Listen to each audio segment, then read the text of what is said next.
Hi, I'm EB. I'm the director of Project Pando, and today we're going to give you a one-year update of what's been going on out here at Pandoland.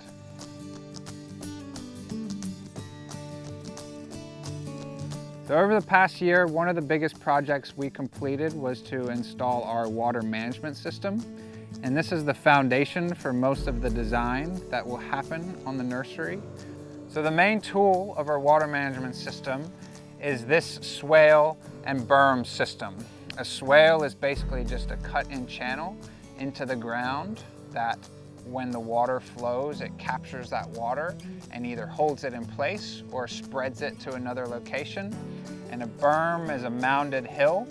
Ours are right on the backside of our swales, and they help store and capture even more water. I'm standing in front of our pond. This is the most dramatic feature of our water management system. And this pond is entirely filled by our swale and berm, and only our uppermost swale and berm. So this swale runs about 850 feet across the property. It ends at where that power pole is over there, and during a big rain, I would be standing in a rushing creek that would all flow into the pond and fill it up. So we don't have a well on this property, and one of our goals is to use as much collected rainwater as possible for our tree propagation. So here's a great example of the swale and berm at work. This water is being held from some rain that we got probably 4 days ago. And without the swale and berm, it might be halfway to the ocean now. But instead, it's still being held on this landscape and it's slowly infiltrating into the soil. Here I'd like to introduce you to our newest Pandoland residents. This is Oreo, Sweet Pea, and Rose and their family. And they are 6 sheep that were recently brought onto the land. And they are amazing at grazing this large field. So they'll help us keep control of the grasses and other weeds and allow us to grow trees in between them. And before we relied on fossil fuel burning mowers and bush hoggers to do their work.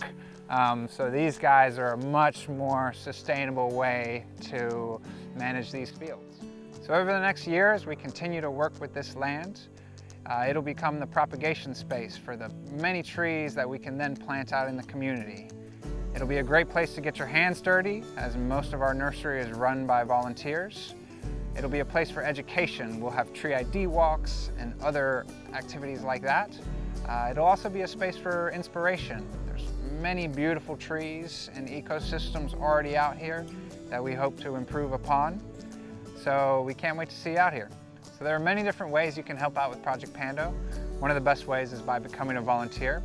Volunteers help out with all sorts of projects here at Pandoland. And another great thing volunteers do is collect native tree seeds.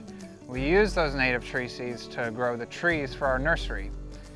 So you can find those seeds in your backyard, out here at Pandoland, on the edge of streets or in parks. And if you collect them, we have multiple drop-off sites throughout the triangle that you can bring those seeds to, and we'll use them in our nursery. So we've got lots of big projects planned out here, and we'd love to have your help.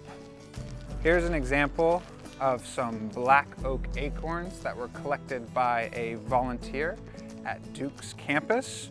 These are beautiful seeds, and we would take these and plant them out at our nursery. And one option for that is planting them in these air pruning boxes, which I'm standing right in front of. We love this growing container because it allows us to plant a high amount of trees in a small space. So you can see here I'm standing between 2 rows of air pruning boxes, and in about the size of 2 parking spaces, we can grow 10,000 trees in these boxes alone, which is amazing. And you can see behind me some of last year's trees. We've got white oaks, red oaks, cherry laurels, and some other species mixed in there. And so these were planted about 9 months ago, and pretty soon we will transplant them out and plant them directly in the community or plant them in pots like these. This is a red bud here, and here's a black walnut. And these pots will be available to be picked up by the community for free and planted wherever you please. We've had a great first year. We had a lot of fun. We got a lot accomplished. Big shout out to TLC and all the volunteers for making this all happen. And we can't wait to see what happens next year.